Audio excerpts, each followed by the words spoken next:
कोई गांव से है, जैसे मैं भी यूपी के गांव से हूँ, आपको लगता है कि जो पिन कोड होता है वो मैटर करता है कि भाई अगर सुंदर पिचाई यूपी से किसी गांव से होते तो या फिर इलॉन मस्क बहुत पुअर एरिया से होते तो वहाँ तक नहीं पहुँच पाती। ये मैटर करता है सर, आपकी डेस्टिनी कहाँ तक रहेगी। आपने हैप्पीनेस की बात की, आपके लिए क्या क्या डेफिनेशन है सर हैप्पीनेस का? राहुरी में बहुत बड़ा कल्चर है कि बच्चे जाते ही पूरा का पूरा शिफ्ट हो जाते हैं एमपीएससी यूपीएससी की तरफ। तो फार्मर के पास उनकी उतनी सर इनकम भी नहीं है इंडिया में, तो कैसे? फार्मर के पास इनकम नहीं है, इसीलिए फार्मर को गलती करना अलाउड नहीं है। 2 महीने तक सैलरी नहीं मिली और उस समय चेन्नई में खाने को पैसे नहीं थे और हमको भूखे सोना पड़ा था 2 रात। मेरी का मैंने डेफिनेशन किताब में लिख दिया, आप कितने भी अमीर हो एक दिन पहले चल नहीं सकते हो। तो every step that you take in the direction, मैंने पहला लाइन बोला था VAT, विजुलाइज। ये विजुलाइजेशन था कि किसी ने एंटरप्रेन्योरशिप करूँगा। एक्शंस ये थे कि मैंने कंपनी खोली, लोन लिया, उधार लिया, छोटे गैरेज से शुरू किया, तो आज जाकर के बड़ी कंपनी बनी। एक बड़ा कन्फ्यूजन रहता है सर कि जो जिस फील्ड में आप काम कर रहे हैं उसमें शेडनेट हाउस, ग्रीन हाउस और आपका पॉली हाउस, ये तीनों में कोई डिफरेंस है कि तीनों चीज़ सेम है? और मल्चिंग का क्या प्रोसेस रहता है, वो कैसे प्लास्टिक जो बेटर प्लास्टिक होती है वो कैसे चुनाव करें उसका? बेटर प्लास्टिक एक्चुअली लाइफ में कुछ नहीं होती, सारा प्लास्टिक जो है एनवायरनमेंट के लिए डैमेज ही है। हाँ जी, तो आज के एक नए एपिसोड में आप सभी का स्वागत है। तो इस एपिसोड में आपको एक ऐसी शख्सियत से मिलाने वाले हैं जिन्होंने अपना पूरा करियर, पूरा जीवन ही एग्रीकल्चर को दे दिया है। सर पिछले 30 सालों से प्रोडक्टिव कल्टीवेशन के सेक्टर में काम कर रहे हैं और बिहार के मधुबनी के छोटे से गांव से निकलकर बेंगलोर में आकर 200 करोड़ की कंपनी खड़ी करना अपने में ही एक बड़ी बात है। तो आज के इस पॉडकास्ट में मैंने बहुत ज़्यादा टेक्निकल बातें नहीं की है, कोशिश किया है कि सर की लाइफ की जर्नी के बारे में पता चल सके, क्योंकि इतना बड़ा एक्सपीरियंस है सर के पास और एग्रीकल्चर के सेक्टर में एग्रीकल्चर के बैकग्राउंड से होकर इतनी बड़ी कंपनी बनाना, तो इस जर्नी में क्या क्या उनकी लर्निंग रही है उस चीज़ के बारे में आपको पता चलेगा। ठीक है, तो इस पॉडकास्ट को बनाने के लिए दोस्तों हमारी पूरी टीम यानी कि मैं वाराणसी से बेंगलोर आया और इस पॉडकास्ट को रिकॉर्ड किया। सर के घर पे शूट हुआ है पॉडकास्ट और सिंगल कैमरे से हुआ, लेकिन आपको बहुत मज़ा आने वाला है पूरे पॉडकास्ट में। तो अगर आपको पॉडकास्ट पसंद आता है तो प्लीज़ इसको लाइक कीजिए, क्योंकि हम जो एफर्ट लगा रहे हैं बिल्कुल रिस्पांस नहीं देखने को मिल रहा है। जो हमारी ऑडियंस है, कोर ऑडियंस जो पहले से आप हमें अगर फॉलो करते हुए आ रहे हैं, तो हमने जिस तरीके से इम्प्रूवमेंट किया है आपको नज़र आ रहा होगा। लाइक 50,000 के बहुत ही करीब हैं। अगर आप चाहें तो करा सकते हैं पूरा। इस सब्सक्राइबर के बेस पे इतनी अच्छी क्वालिटी देना एक एग्रीकल्चर कंटेंट के लिए बहुत ज़्यादा मुश्किल है किसी क्रिएटर को। तो अगर आप सपोर्ट करते हैं तो हमारा मनोबल बढ़ेगा और भी जितने भी अच्छे लोग हैं उनसे मिलेंगे, उनकी बातें आप तक पहुँचाएँगे। तो अपना सपोर्ट में दिखा सकते हैं वीडियो को लाइक करके, चैनल को सब्सक्राइब करके और अपने दोस्तों वगैरह के साथ वीडियो को शेयर करके। तो आप लोग पूरा वीडियो देखिए, जैसा भी लगता है अपना फीडबैक और कमेंट में ज़रूर बताइए। वेलकम राजीव सर, कैसे हैं आप? मैं बहुत बढ़िया हूँ, आप कैसे? मैं भी बहुत अच्छा हूँ। तो सर हमारे चैनल पे जो ऑडियंस है ज़्यादातर एग्रीकल्चर स्टूडेंट हैं और यंग ऑडियंस है, जो 18 से 30 एज वाली ग्रुप है वही ऑडियंस है। तो उनके लिए थोड़ा सा बातचीत करेंगे। और मैं बहुत ज़्यादा, मेरी एक्साइटमेंट बहुत ज़्यादा बढ़ गई जब मुझे पता चला कि आप एक एग्रीकल्चर इंजीनियर हैं और हमारे कॉलेज के एलुमनाई रह चुके हैं MP के भी राहुरी से। तो बिहार के मधुबनी ज़िले से एक छोटे से गांव से निकलकर बेंगलोर में आकर 200 करोड़ की कंपनी बनाना, कैसी आपकी जर्नी रही? क्योंकि आपकी लर्निंग्स, आपकी जर्नी के बारे में बहुत सारे स्टूडेंट इंस्पायर होंगे, जानकारी है। मेरी जर्नी अगर एक शब्द में आपको बताऊं तो ग्रैबिंग द अपॉर्चुनिटी है।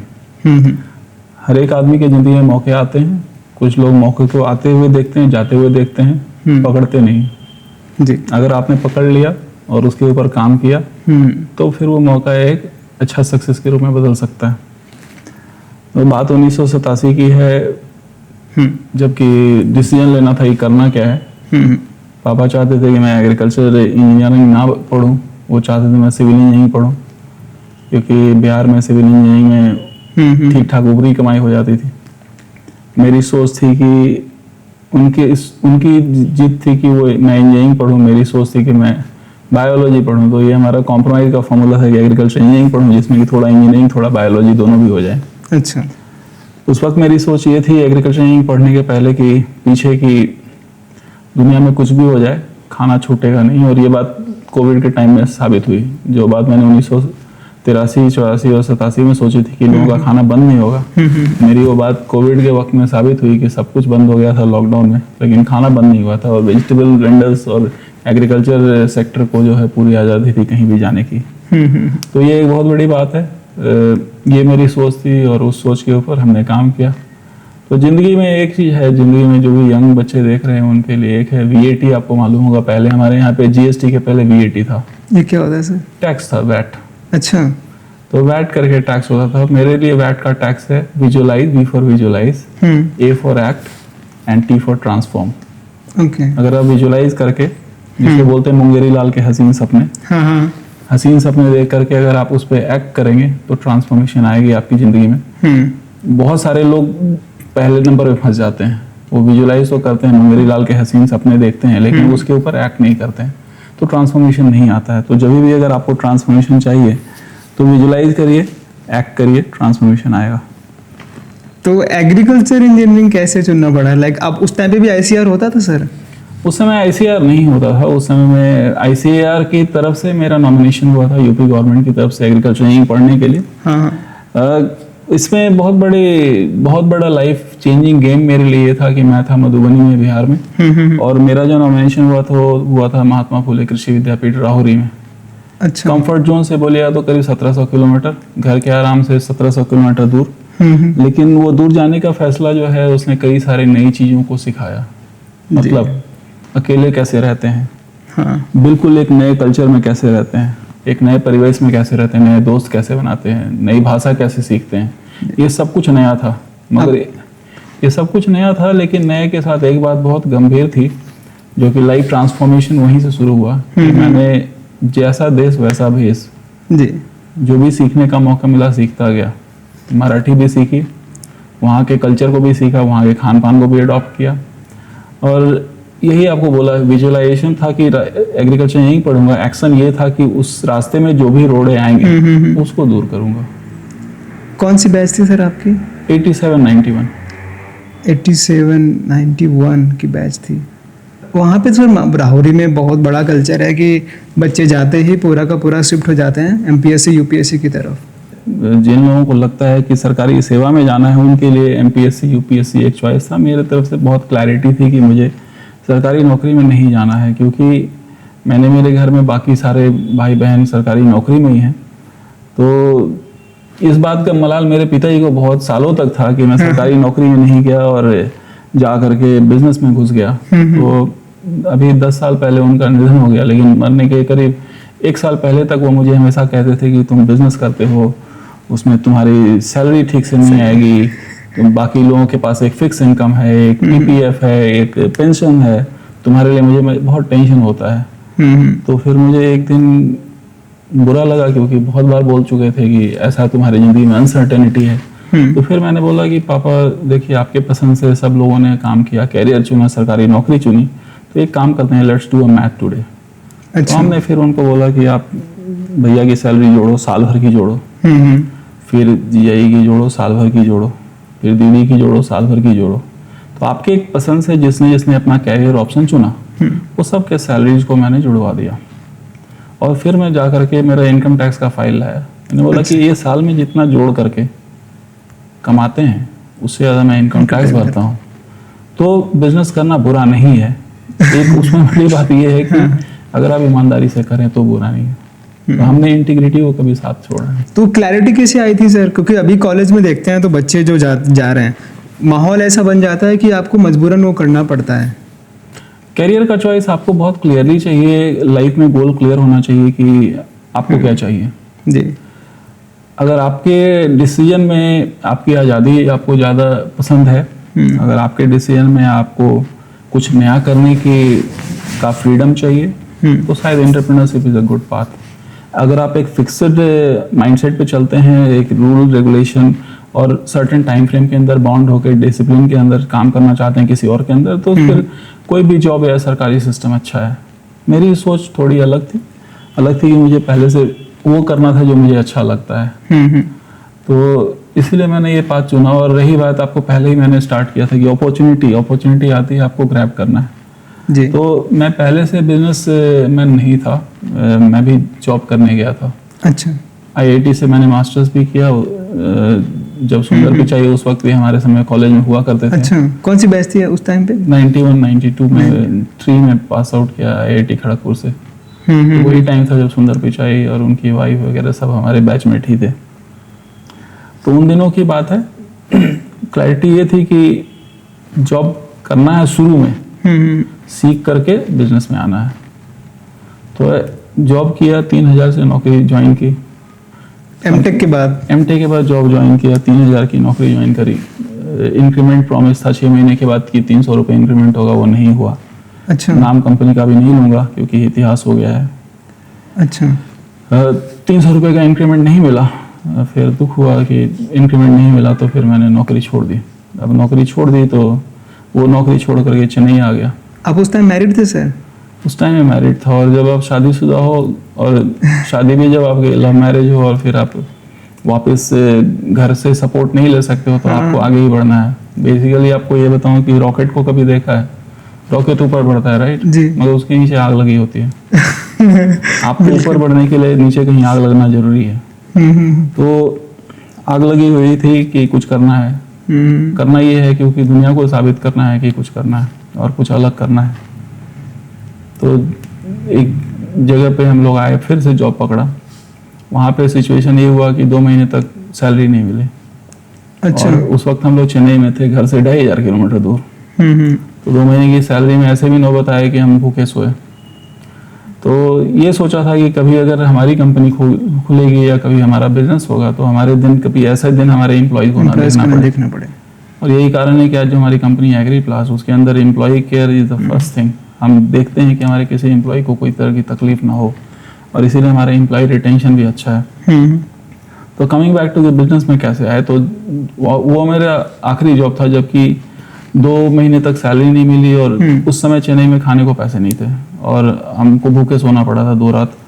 फिर हम हमारे बॉस के घर पे गए कि सर सैलरी दिलवा दीजिए, पैसे नहीं है खाने के लिए। तो he asked us to get out. और वो इंसल्ट आज तक, वो एक रॉकेट में और आग लगा दिया। तो क्या चल रहा था सर उस टाइम माइंड में आपके? कि उसमें माइंड चल रहा था कि देखते हैं, अब हो गया नौकरी, बहुत 2-3 नौकरी कर ली, अब नौकरी नहीं करूंगा। तो उस वक्त में जो कंपनी उनके साथ काम करती थी, इजराइल की एक कंपनी थी, तो उनको हमने एज अ कर्टसी मैसेज दे दिया कि I won't be working in this company anymore, so thank you very much, it was wonderful working with you as a kind courtesy. Now इसका मतलब ये है, ये भी एक मैसेज है और ये भी एक लड़कों का, आजकल के बच्चों के लिए एक सिग्नल है कि आप किसी से भी पुल को ना जलाइए, डोंट बर्न द ब्रिज। अच्छा, मतलब रूड नहीं बना किसी से, व्यवहार बना के रखना। कम्युनिकेशन तोड़ देते हैं लोग। तो मैंने कम्युनिकेशन के कर्टसी के तहत पे इजराइल को खबर किया कि अब मैं यहाँ पे काम नहीं करूंगा। अच्छा। कर रहा हूँ, लेकिन वहां से मुझे जवाब आता है कि जिस कंपनी ने आपकी इज्जत नहीं करी, हमको उसके साथ काम नहीं करना है। उस रेजिग्नेशन लेटर के 4 दिन के अंदर मेरे पास इजराइल से ऑफर आ गया कि you should work for us. उस वक्त में मेरी सैलरी $1000 उन्होंने रखी, जो कि उस वक्त में 45,000 रुपये के आसपास थी, और 10% कमीशन ऑन द सेल्स। तो ऐसे करके इजराइल के साथ मेरा सफ़र शुरू हुआ। उस कंपनी में मैंने कुछ फंडामेंटल चेंज किया कि मैंने जो इंडियन कल्चर है उस कल्चर से मैं थोड़ा डिफरेंट ऑपरेट करूंगा। आज जो भी लोग बिजनेस में आना चाहते हैं या लाइफ में ही स्टूडेंट्स लोग हैं, एक गलती करते हैं कि सब भेड़ चाल में चलते हैं। सही, ये वो कर रहा है, मुझे भी वही करना है। तो मैंने पहले दिन ये डिसाइड किया कि मैं क्या डिफरेंशिएटर क्रिएट करूंगा। मेरे डिफरेंशिएटर थे टाइम मैनेजमेंट, मेरे डिफरेंशिएटर थे ऑनेस्टी, मेरे डिफरेंशिएटर थे इंटीग्रिटी और कमिटमेंट। ये मैंने पहले दिन डिफरेंशिएटर डिसाइड किया कि भाई इंडिया में लोग समय के पक्के नहीं आते हैं, मोस्टली लोग समय बोल के नहीं आते हैं, मैं टाइम मैनेजमेंट सही रखूंगा, जिसको जो टाइम बोलूंगा उस टाइम पे जाऊंगा। डिफरेंशिएटर हो गया। लोग जुबान दे करके नहीं आते हैं, काम नहीं होता है। तो मैंने दूसरा डिफरेंशिएटर क्रिएट किया, अगर हमने कमिटमेंट कर दी, सलमान खान का डायलॉग है ना कि अगर हमने एक बार कमिटमेंट कर दिया फिर मैं अपने बाप की भी नहीं सुनता और अपने आप की भी नहीं सुनता। हाँ। तीसरा है ऑनेस्टी और इंटीग्रिटी। ये हर तरफ जो है, चारों तरफ, एक फिल्म आई थी पत्थर के फूल, वो फिल्म मैंने कॉलेज के ज़माने में देखी थी, लेकिन वो मेरा इंस्पिरेशन बन गया था। उस फिल्म की कहानी ये थी कि विनोद मेहरा एक बड़ा ईमानदार सा पुलिस ऑफिसर रहता है और सलमान खान उसका बिगड़ैल बेटा रहता है। तो एक दिन रात में दारू पी के आता है और अपने बाप से लड़ाई करता है कि पापा आपकी ईमानदारी ने मुझे दिया ही क्या, देखो उसके पास बंगला है, गाड़ी है, ये है, वो है। अमीर हैं, गाड़ियों में घूमते हैं। आपकी ईमानदारी से देखो, हम सरकारी जीप में घूमते हैं, वो भी नहीं होता, वो आप ऑफिस से लेके जाते हो। उसके बाद में एक बात बोली कि बेटे, सच्चाई का दिया रोशनी तो बहुत कम देता है, लेकिन अंधेरे में चमकता बहुत दूर से है। सही। ये एक लाइन मुझे अंधेरे में रोशनी की तरह दिखाई पड़ी कि अगर मैं इसको भी डिफ्रेंशिएटर करूंगा तो शायद मैं कुछ अलग करूंगा। और इस बात को 30 साल हो गए। 30 साल से आज तक ये काम कर रहा है। हमारी कंपनी जो एग्रीप्लास्ट है, उसका एक रेपुटेशन है, उसका एक रिस्पेक्ट है। उसने क्वालिटी के बारे में अपना रेपुटेशन अर्न किया है, और उस अर्न करने के पहले कोर रीज़न ये है। लेकिन इस सबक भी मैं इजराइल की उस कंपनी के साथ डायरेक्टर मार्केटिंग इंडिया के रूप में काम कर रहा था। डिस्ट्रीब्यूशन और बिजनेस तब भी नहीं शुरू हुआ था। अच्छा। कहते हैं कि जब भगवान की कुछ इच्छा होती है तो वो किसी न किसी रूप में भेजता है, अगर आपकी नीयत सही हो तो। और वो कई बार सदमे के रूप में होता है, कई बार मैसेज के रूप में होता है, कई बार एक्शन के रूप में होता है। 20 दिसंबर 2003 की बात है। मैं इस वक्त इजराइल की कंपनी का डायरेक्टर मार्केटिंग इंडिया था। फाइनेंशियली अच्छी इनकम हो जाती थी, लेकिन भगवान का प्लान कुछ और था। तो उस दिन मेरे दरवाजे पे नॉक हुआ। एक आदमी ने बोला कि आपके खिलाफ सर्च वारंट है। सर्च वारंट में ठीक है, आइए। तो वो DRA का रेट था, उसके पीछे पीछे 20 लोग आ गए।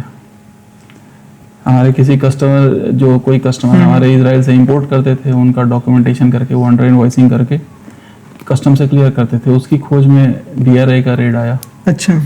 और सुबह से शाम तक सबको, हम लोगों को घर के अंदर literally no communication from outside, phone बंद, सब कुछ बंद। रेड क्या होता है पहली बार समझा। वो हमारा फाइल ले गए, कस्टमर्स के चेक ले गए, लेकिन उन्होंने एक बार जाते थे बोला, उस दिन मेरे वाइफ को मिसकैरेज हो गया। और मैंने सोचा कि this is the end of my career. अच्छा। क्योंकि नॉर्मली इस तरह के सदमे के बाद लोग उबर नहीं पाते हैं। लेकिन मेरे फंडामेंटल प्रिंसिपल को याद रखिएगा, मैंने क्या बोला था, इंटीग्रिटी, ऑनेस्टी और कमिटमेंट। चूंकि मेरे बिजनेस में वो थी, तो मेरे पास खिलाफ कुछ गलत निकला नहीं। उल्टी बात ये हुई कि वो मुझे, उन्होंने यही बात बोला कि अगर तुमने कुछ गलत किया नहीं तो तुम्हारे साथ कुछ गलत होगा नहीं। तो ये 20 दिसंबर 2003 की बात है। 20 दिसंबर 2003 से लेकर के 13 जनवरी 2004 तक अच्छा मैं सोया नहीं। 23 स्लीपलेस नाइट्स, 23 स्लीपलेस नाइट्स। मगर फिर हमारे एक पड़ोसी हैं संजीव कपूर साहब, वो आए और बोले कि देखो राजीव, तुम्हारे लिए ये हो सकता है अपॉर्चुनिटी था। कोई और तुम्हारा मटेरियल इसलिए इंपोर्ट करता था क्योंकि तुम नहीं करते थे। तो फिर मैंने बोला, आप बात तो सही बोल रहे हैं, let me start a company now, ये मैं खुद करूँगा। अच्छा। तब जाके मैं 13 जनवरी, जो कि मेरा जन्मदिन था, मैंने बोला कि this is a new birth for me. 23 रात ना सोने के बाद मैंने बोला कि मुझे अब कंपनी शुरू करनी है। और तब मैंने एग्रीप्लास्ट एज ए प्रोप्राइटरशिप कंपनी शुरू करी। जगह नहीं था, पैसे नहीं थे, दोनों भी सिचुएशन ही हर एंटरप्रेन्योर के लाइफ में होता है। तो मैंने होसूर में, यहाँ से बैंगलोर में अफोर्ड नहीं कर सकता था, तो होसूर में यहाँ से 35 किलोमीटर दूर एक जगह लिया, 8 फीट बाय 12 फीट, घर का गैराज। ओके। घर के गैराज से पहला कंटेनर के लिए हमको चाहिए था 32 लाख रुपए। तो उस दोस्तों से इंटरेस्ट पे पैसे लिए, 24% इंटरेस्ट पे, रिश्तेदारों और इससे। इस तरह से कंपनी शुरू करी, इंपोर्ट शुरू किया और बिजनेस शुरू हो गया। वो जगह छोटी पड़ गई। कुछ दिनों के बाद 3000 स्क्वायर फीट की जगह में लिया। उन दिनों जमीन कुछ बिक्री को आई थी 3 लाख रुपए एकड़ के हिसाब से। वो जगह नहीं मिली क्योंकि 3 लाख रुपए नहीं थे हमारे पास लेने को। फिर जगह छोटी पड़ गई 3000 स्क्वायर फीट वाली, तो फिर हमको आधा एकड़ खरीदना पड़ा। वही जमीन जो हम 3 लाख रुपए एकड़ नहीं खरीद पाए थे, 72 लाख रुपए एकड़ के हिसाब से आधा एकड़ खरीदा। उसके बाद फिर वो जगह छोटी पड़ गई, फिर हमने 1 एकड़ खरीदा। फिर वो जगह छोटी पड़ गई, फिर हमने और 1 एकड़ खरीदा। लेकिन जैसे जैसे समय बीतता गया, वो 3 लाख का वैल्यू करोड़ों में चला गया। तो कहने की बात यह है कि आपको पहला स्टेप लेना है जी। लाइफ में हमेशा आप सोचो कि बहुत सारे लोग, अगेन चूंकि आपका चैनल यंग स्टूडेंट्स के लिए है, तो उनको एक चीज़ बताना है, हम हमेशा अल्टीमेट होने के बाद स्टार्ट होने की कल्पना करते हैं। मतलब मेरे ज़िंदगी में ये बेस्ट सिचुएशन हो जाए तो हम शुरू करेंगे जी, मैं ये अचीव कर लूँ तो मैं ये करूँगा। वैसा नहीं है। आप पहला स्टेप लीजिए, पहले स्टेप पे सक्सेसफुल होइए, दूसरा स्टेप अपने आप भगवान आपको रास्ता दिखाएगा।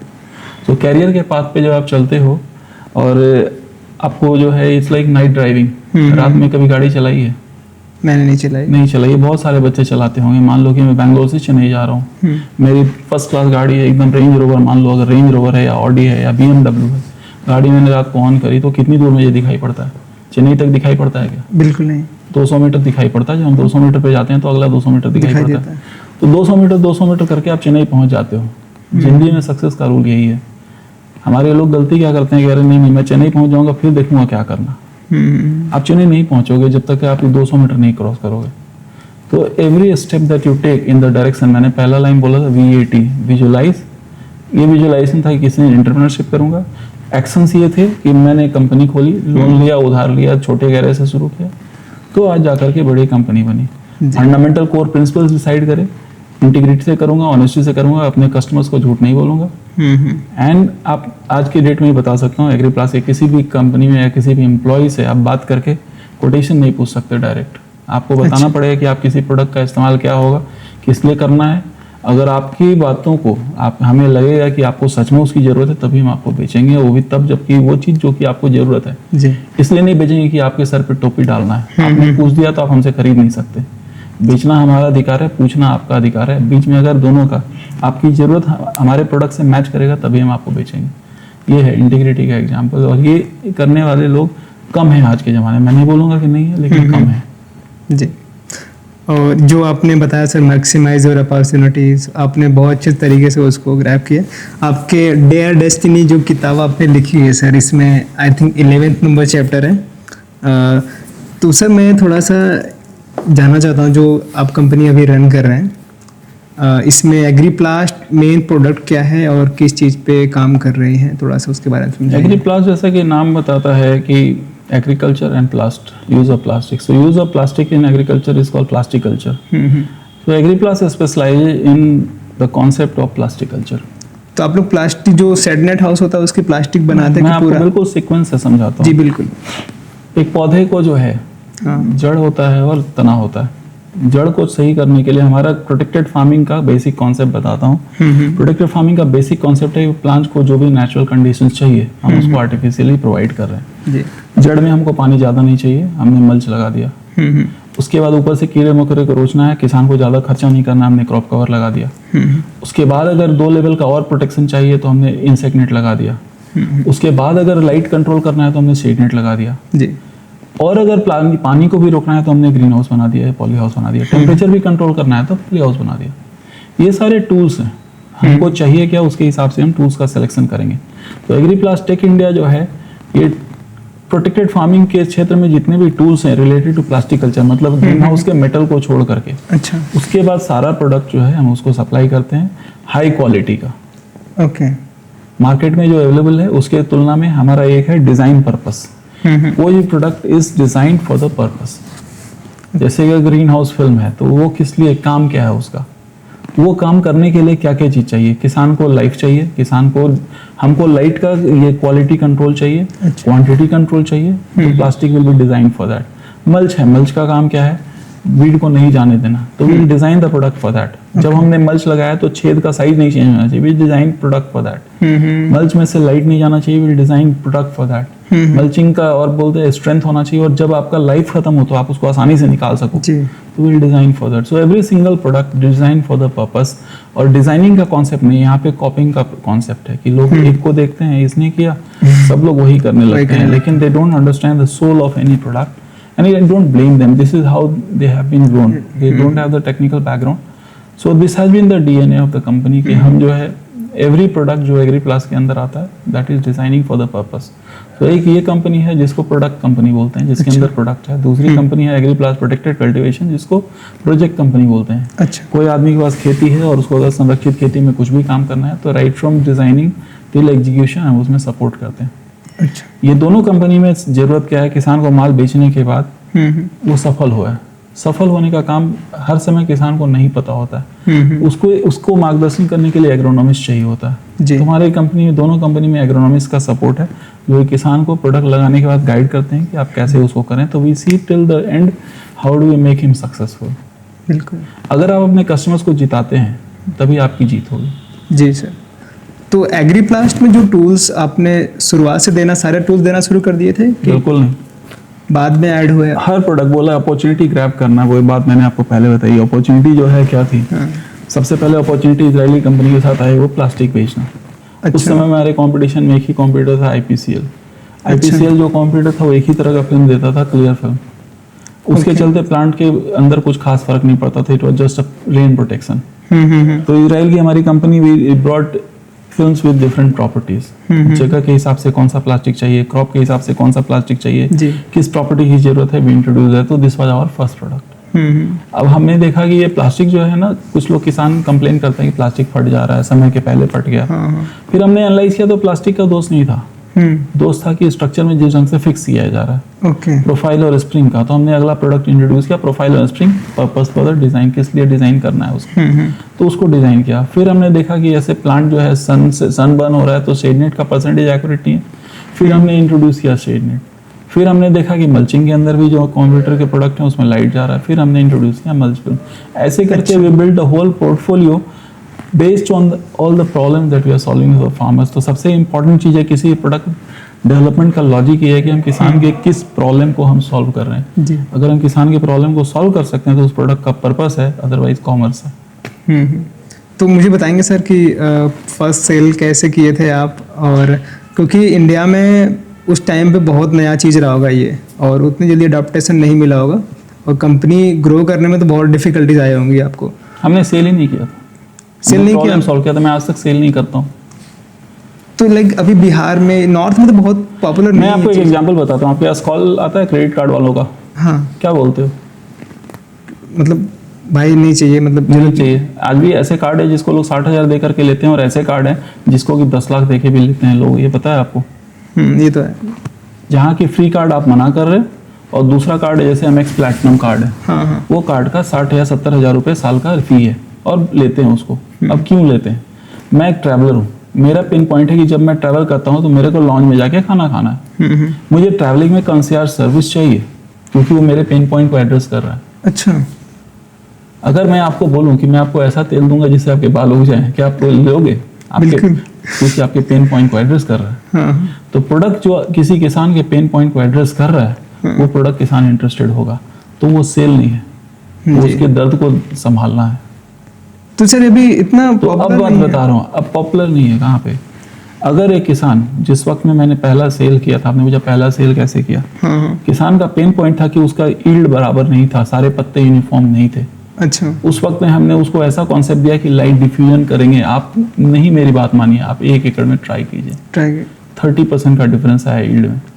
जब 30% का डिफरेंस आया तो आप समझते हो मुझे कुछ बेचने की जरूरत है? बिल्कुल नहीं। कस्टमर को क्या चाहिए? प्रोडक्ट उसके पेन पॉइंट को सॉल्व करे, कंपनी से सर्विस मिले, और उसको गाइडेंस मिले। आप दवा खरीदने जाते हो या डॉक्टर के रिकमेंडेशन से जाते हो? आप खुद से जाके दवा खरीद लेते हो, या आपकी तबीयत खराब है? आप क्या करते हो? प्रोसेस क्या है? अगर तबीयत खराब है तो रिकमेंड कर, जो डॉक्टर से, आप डॉक्टर के पास जाते हो। कौन से डॉक्टर के पास जाते हो? सबसे सस्ता डॉक्टर के पास या सबसे बढ़िया डॉक्टर? नहीं, जो बढ़िया है उसके बारे में जानकारी। ऐसा तो नहीं खोजते कि आज देखते हैं कि आज डायरेक्टरी में कौन सबसे सस्ता डॉक्टर है? नहीं तो करते हो ना, आप जाते हो सबसे अच्छे डॉक्टर के पास। अब डॉक्टर क्या करता है? आपसे बीमारी पूछता है। जी। आप बोलते हो डॉक्टर साहब मेरे को पेट में दर्द है, डॉक्टर साहब कान में भी थोड़ा थोड़ा खुजली हो रहा है, ऐसा बोलते हो ना, तो आप सिम्टम्स बताते हो, राइट? फिर डॉक्टर क्या करता है? तो उसके हिसाब से वो उसके दवा लिखता है, प्रिस्क्रिप्शन लिखता है। फिर आप क्या करते हो? जाके मेडिकल स्टोर से दवा लेते हो, और नहीं मिलती वो दवा तो किसी और मेडिकल स्टोर पे जाते हो, और वहां भी नहीं मिली तो दूसरी दवा। डॉक्टर को फोन करते हो, सर ये दवा नहीं मिली, क्या करूं? हाँ। खेती में क्या करते हो? खेती में सबसे पहले करते हो कौन सा वाला सबसे सस्ता है ना, वो सबसे अच्छा है। तो फार्मर के पास उनकी उतनी सर इनकम भी नहीं है इंडिया में, तो कैसे? फार्मर के पास इनकम नहीं है, इसीलिए फार्मर को गलती करना अलाउड नहीं है। फार्मर इसीलिए अफोर्ड नहीं कर सकता गलती करना, क्योंकि गलती करके करे तो जो इनकम है वो भी बह जाएगी। आप समझ रहे हो? जिसके पास कम पैसा है वो अपने पैसे का ज्यादा सही इस्तेमाल करेगा, राइट? वो पैसा बहाएगा नहीं। बिल्कुल सर। तो हम किसान के पास इनकम तब बढ़ेगी जब आप सही चीज यूज करोगे। सही चीज यूज करने के लिए मैं नहीं कहता हूँ कि किसी हमारे प्रोडक्ट खरीदो, मैं ये बोलता हूँ कि आप 5 लोगों से पूछो, उसके बारे में आपको पता होना चाहिए। Price should not be the only criteria. आपको देखना चाहिए कि आपका पर्पस कौन सा प्रोडक्ट सॉल्व कर रहा है। सही। सो अगर आपका प्रोडक्ट पर्पस सॉल्व करता है then it's a good product for us. और उसका पर्पस क्या है इसके बारे में आपको स्टडी करना है जी। नहीं तो आप खरीद रहे हो, अपनी जरूरत नहीं पूरी कर रहे हो। पिज्जा खाने से ही भूख मरती है, न्यूट्रिशियस खाना खाने से ही भूख मरती है। आपको चॉइस करना है कि आपको पिज्जा खाना है या पौष्टिक खाना खा के लंबे समय तक जिंदा रहना है। पिज्जा खाओगे शॉर्ट टर्म में खुशी होगी, लॉन्ग टर्म में जल्दी मरोगे। तो ये खेती में भी लागू होता है कि आपको क्या चाहिए, इंस्टेंट फिक्स चाहिए या लॉन्ग टर्म सोल्यूशन चाहिए। एक बड़ा कन्फ्यूजन रहता है सर कि जो जिस फील्ड में आप काम कर रहे हैं उसमें shade net house, green house और आपका पॉली हाउस, ये तीनों में कोई डिफरेंस है कि तीनों चीज़ सेम है? बहुत डिफरेंस है। मुझे थोड़ा समझाइए सर, मुझे आइडिया नहीं ज़्यादा। शेड नेट हाउस फिर से बताया, नाम क्या बोलता है? Shade net house. हाँ, house which is covered with shade net. Shade net का काम क्या है? छाया प्रदान करना। किससे? धूप से। धूप से।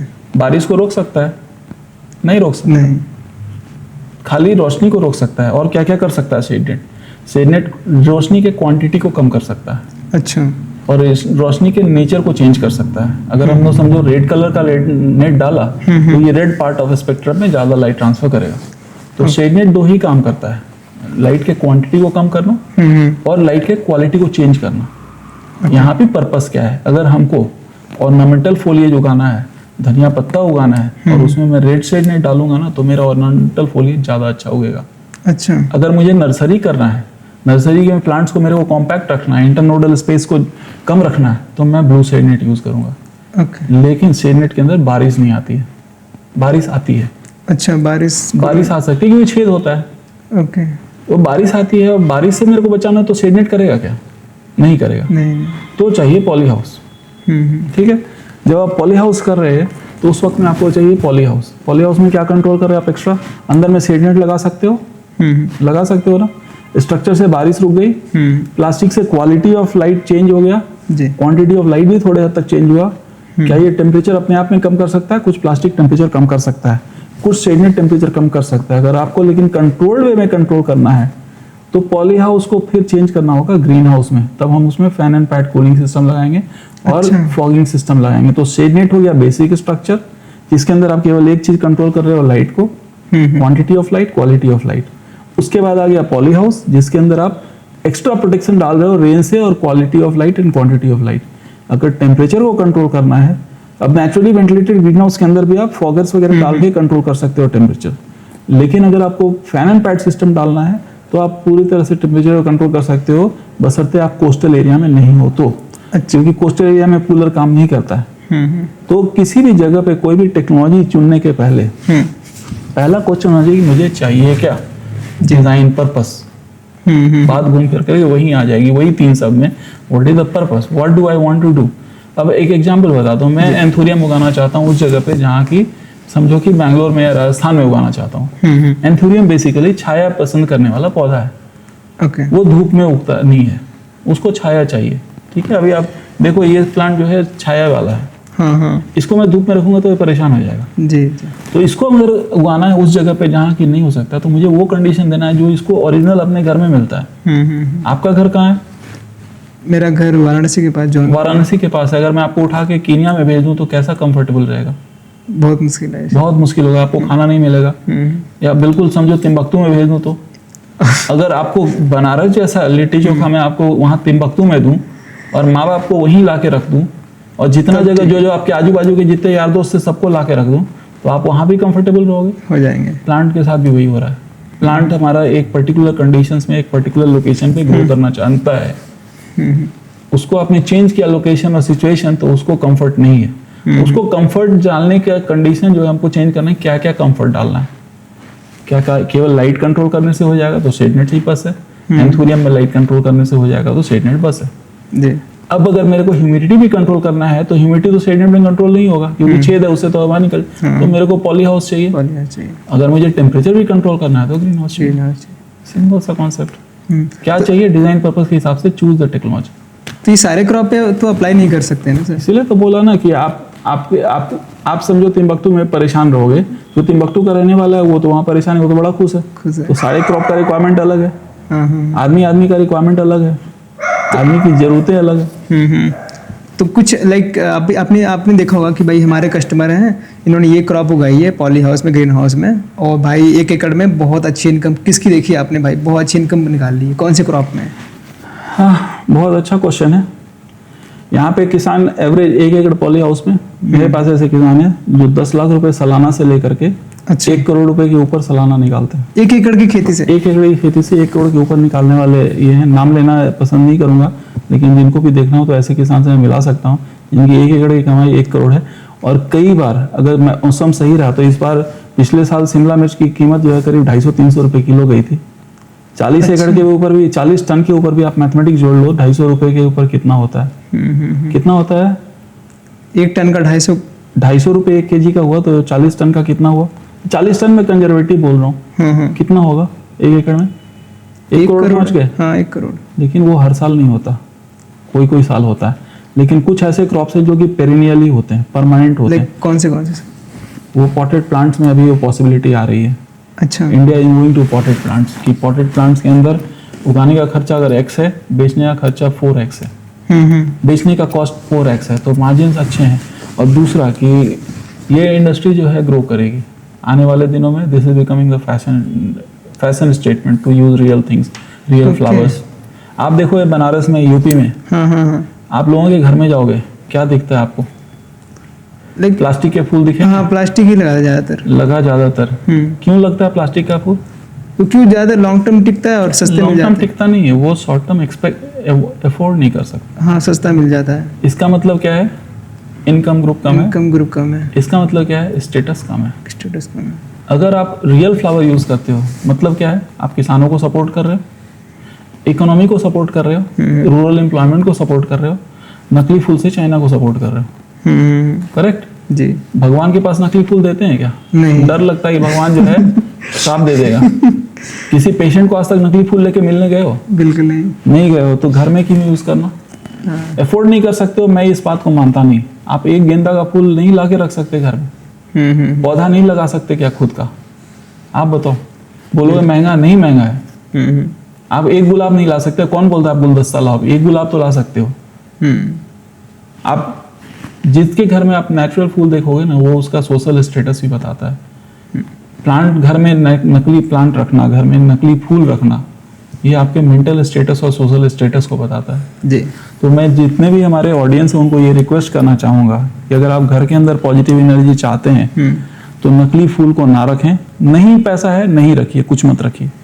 शादी में नकली फूल मत रखिए, क्योंकि ज़िंदगी की शुरुआत जो है नकली फूल से नहीं कर सकते हैं। अपने को नए ज़िंदगी की शुरुआत नए एनर्जी से करना है, और फ्लावर जो है रियल एनर्जी है। प्लास्टिक के फूल घर में नहीं रखना है, क्योंकि डेड एनर्जी है। आपको पैसा नहीं है तो मत रखिए, बगल से एक डंडल तोड़ के रख लीजिए, ज़्यादा खुश रहेगा, ज़्यादा खुश रहिएगा। लेकिन नकली चीज़ों को घर में प्रमोट मत करिए, इससे आपकी एनर्जी सही रहेगी। क्योंकि एंड में आपने जितनी भी कहानी मैंने आपको बताई, ये सब काम करने के लिए तभी हो सकता है जबकि आपकी एनर्जी सही हो। बिल्कुल। और एनर्जी सही करने के लिए तभी हो सकता है जब आपके इर्द गिर्द में जीवित सही हो, जीवित चीज हो। कभी शमशान घाट के बगल से गुजरे हैं? जी। डर लगता है? बहुत डर लगता है। डेड एनर्जी है। आपके घर में कोई कितना भी प्रिय आदमी हो, आप उसको घर में रखते हो मरने के बाद? बिल्कुल नहीं, बाहर रख देते हो। क्यों? डेड एनर्जी है। डेड एनर्जी को आप पास में रखना भी नहीं चाहते हो। जिसके साथ जिंदगी बिता दी उसको भी पास में नहीं रखना चाहते हो। आप मरे हुए फूल पौधे को, मरे हुए प्लास्टिक के फूल को लाके घर में डेड एनर्जी रख रहे हो, आपका विकास हो ही नहीं सकता है लाइफ में। जी। ये बहुत ही नई चीज मैंने बताई है पॉडकास्ट के ऊपर, इसको बोलने के लिए भी हिम्मत चाहिए जी। लेकिन ये मैं आपको बता रहा हूँ कि अगर आपकी एनर्जी को सही करना है तो नकली फूल, नकली प्लास्टिक के पौधे और घर की एनर्जी को, भले ही आप बाजू के प्लांट से 2 पत्ते ला के रख लो, डेकोरेशन करो, मत करो। नकली चीज मत रखो। तो अभी जो एग्रीकल्चर से ऑडियंस या फिर आइलैंड में कोई भी देख रहा है, जनरल किसी के पास 1 एकड़ की ज़मीन है, वो चाहता है एक पोटैटो कल्टीवेशन करना और उस जगह पे उगाना, तो फर्स्ट स्टेप क्या होना चाहिए और कितनी इनकम लेकर शुरुआत करे कि उसको रिटर्न अच्छा मिले और कौन से क्रॉप के लिए जाए वो? ये पूरी तरह से डिपेंड करता है डिज़ाइन पर्पस, मैंने बताया ना। अच्छा। किस लोकेशन पे है, वहाँ का वेदर डेटा क्या है, वहाँ की मिट्टी कैसी है, उसका एस्पिरेशन क्या है। जैसे कोई नॉर्थ में है तो उसके लिए बताइए। मैं नॉर्थ में हूँ, पाकिस्तान में हूँ, कहीं भी हूँ, रूल एक ही रहेगा, दुनिया भर के लिए एक ही रूल है। ओके। रूल सिंपल है कि आपका वेदर डाटा क्या है, इससे पता चलेगा कि आप क्या क्या चीज़ उगा सकते हो। ओके। आपके वेदर डाटा से ये भी पता चलेगा कि आपको किन किन चीज़ों को कंट्रोल करना है। हाँ। तो इससे आपका टेक्नोलॉजी पता चल जाएगा। ये आप लोग करके देंगे? हाँ, ये मैं अभी पहले प्रोसेस बताया था। जी जी। प्रोसेस है कि आपका वेदर डाटा कर दिया। वेदर डाटा के अंदर मैं चलो कि ये चीज़ हो सकता है, हाँ। अब जो मेरा प्रोजेक्ट है उसके मिट्टी में हो सकता है कि नहीं हो सकता है, हाँ। वहाँ के पानी में हो सकता है नहीं, सॉइल एंड वाटर टेस्ट दूसरा सबसे बड़ी जरूरत है। ये 2 चीज होने के बाद डॉक्टर ने बता दिया भैया आपका बेसिक जो है मेडिकल रिपोर्ट सही है। अब आपको से पूछूंगा कि भैया आपको क्या करना है, आपको रोज जिम खा करके आपको जो है गामा पहलवान बनना है या आपको जो है नॉर्मल खाना दाल चावल में चलेगा। मतलब ये है कि एक किसान का एस्पिरेशन क्या है, किसान को कितना कमाना। मान लो एक किसान है वो 3 लाख रुपए कमाता है, उसको नहीं जरूरत है टेक्नोलॉजी लगाने का, वो सीधा वेजिटेबल उगाएगा मल्चिंग के साथ, ड्रिप इरिगेशन के साथ। ड्रिप इरिगेशन लगाना है, मल्चिंग तक लगाना है। प्रोटेक्टेड फार्मिंग की शुरुआत तो वहां से शुरू हो जाती है जब आप ड्रिप और मल्च लगा रहे हो। ओके। उसका खर्चा कितना, ड्रिप आपने लगा दिया तो मैक्सिमम 1 लाख रुपए तो जाएगा जो 10 साल तक चलता है जी। मल्चिंग का खर्चा कितना, 20-22 हजार रुपए साल का, अच्छा। उतना ही है। ड्रिप इरिगेशन का पर ईयर कॉस्ट जोड़ोगे तो 10 हजार रुपए है, तो 30 हजार रुपए में तो आपका प्रोटेक्टेड फार्मिंग हो गया। एवरेज आप 40 टन भी अगर टमाटर उगाते हो और 10 रुपए किलो भी हो गया तो 4 लाख रुपए हो गया, खर्चा खुर्चा काट के 2 लाख मिलेगा। सही। तो आपका एक एस्पिरेशन हो गया। एस्पिरेशन कितना है, अब आप चाहते हो कि मेरे को इससे ज्यादा कमाना है, ऑफ सीजन में कमाना है, तो फिर मैं नेट हाउस टेक्नोलॉजी में जाऊंगा, लेकिन मेरे यहाँ बारिश कम होनी चाहिए। अच्छा। मैं अगर कच्छ में बैठा हूँ जहाँ की बारिश है नहीं, तो मैं नेट हाउस में काम करूंगा आराम से। जी जी। नेट हाउस में जब करते हैं तो हमको ध्यान देना है कि स्लोप बराबर हो ताकि पानी ड्रेन हो जाए, मल्चिंग मैंडेटरी हो जी। और प्लांट हम उस सीजन के हिसाब से प्लांट करें। ओके। तो नेट हाउस हो गया। उस समय में हमारी आमदनी 10 लाख तक जा सकती है पर एकड़ से। अगर हमको पॉट प्लांट में करना है तो नेट हाउस के अंदर लोग 1 करोड़ भी गए हैं।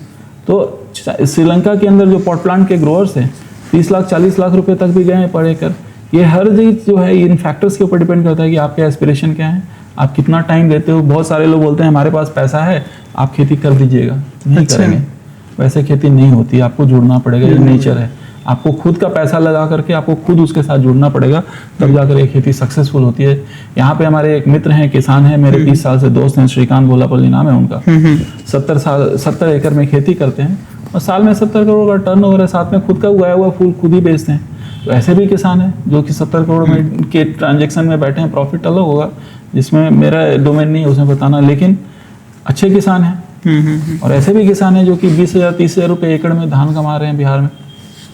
अच्छा। तो ये हर इंडिविजुअल के ऊपर डिपेंड करता है। जैसे एक दवा सबको सूट नहीं कर सकती है, आपकी जरूरत क्या है, आपके एस्पिरेशन क्या है, आपके गोल्स क्या है लाइफ में, बाकी चीजें उससे अलाइन होती है। एज ए डॉक्टर हम आपको यही बता सकते हैं, आपका समस्या ये है, आपको दवा ये चाहिए। फैसला आपको करना है कि आपको दवा लगाना खाना है या सुसाइड करना है या जैसे हैं वैसे ही रहना है।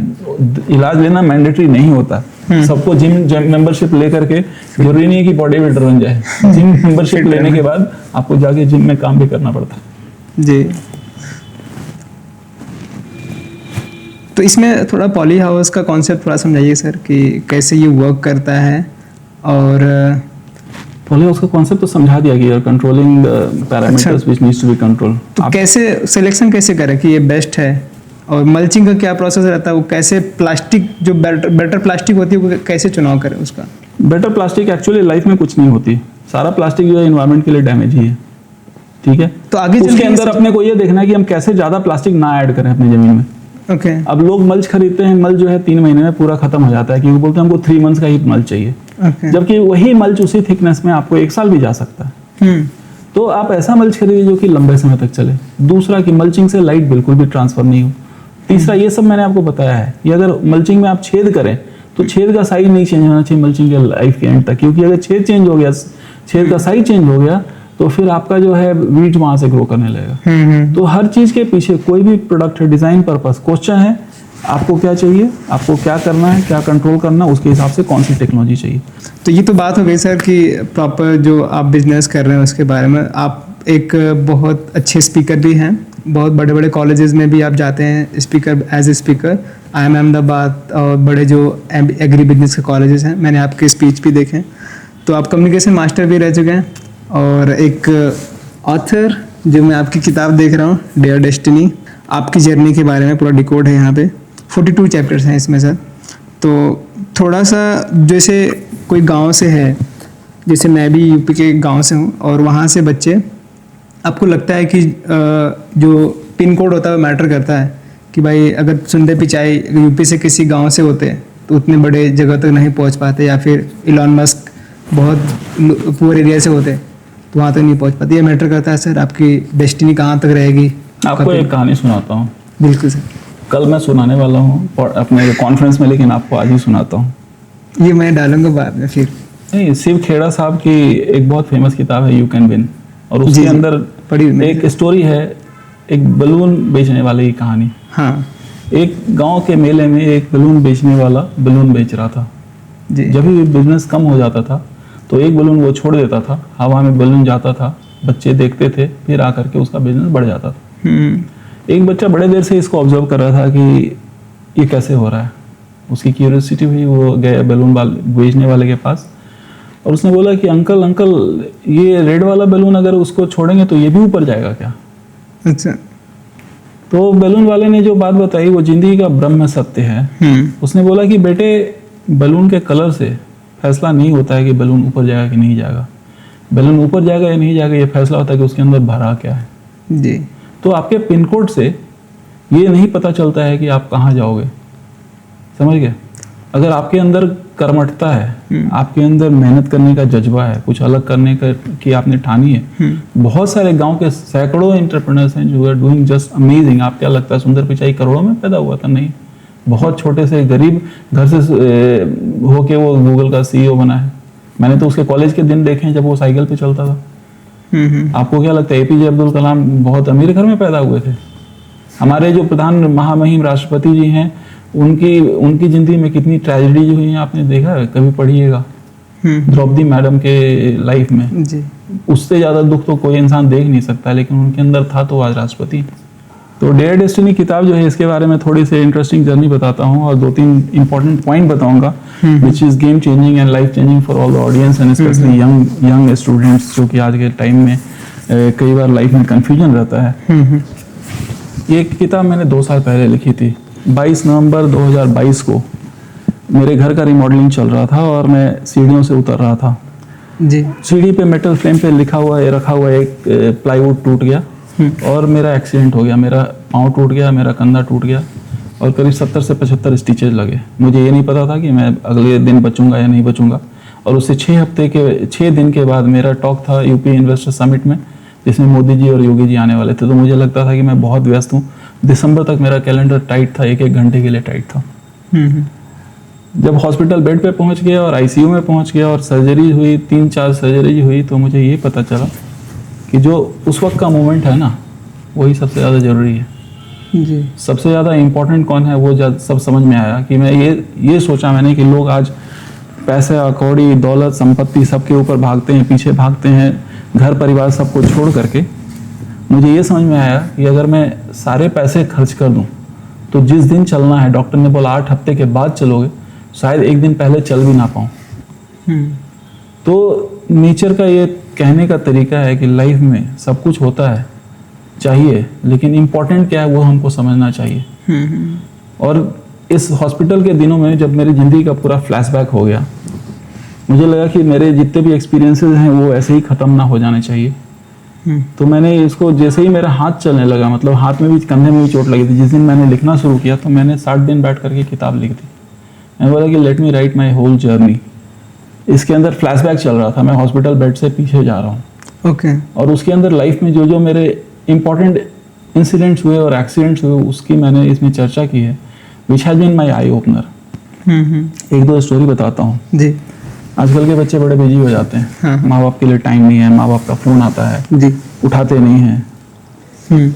मेरे साथ भी ऐसा था कि मैं बहुत बिजी था काम के चक्कर में, लेकिन आज का सिचुएशन ये है कि अगर मेरे परिवार का एक कॉल आ जाए और मोदी जी के साथ भी बैठा हूँ तो मैं उसको उठाता हूँ। इसके पीछे 2 घटना हुई थी। मैं किसी काम से जा रहा था, मेरे पिताजी हमारे घर में ही रहते थे, हम उनके साथ रहते थे। पापा बोले कि राजीव आओ थोड़ी बात करनी है। मैं बोला कि पापा जा रहा हूँ एक मीटिंग में, आता हूँ आधे घंटे में। जब लौट कर के आया तो वो सो चुके थे ओके। और अगले दिन सुबह वो थे ही नहीं, ही वॉज नो मोर। तो आज मैंने उनकी बात अगर सुन ली होती तो मुझे आज भी पता नहीं है कि वो क्या कहना चाहते थे।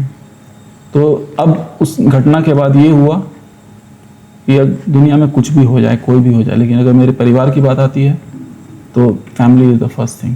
आप कोई भी रहने तो ज़रूरत में, बहुत सारे लोग फैमिली के बारे में ध्यान नहीं देते हैं। लेकिन अगर फैमिली की बात है, आपको ये नहीं पता है कि कल आपसे उसकी मुलाकात होगी या नहीं होगी। दूसरी बात है एंजॉय द मोमेंट। मैं परपेचुअल लर्नर हूँ। मैं हर 2 साल में एक नए स्किल को मास्टर करता हूँ। मैंने फोटोग्राफी सीखी जी। 2 साल फोटोग्राफी सीखी। फोटोग्राफी ने मुझे क्या सिखाया, ज़िंदगी में बहुत ब्यूटीफुल चीज़ सिखाई।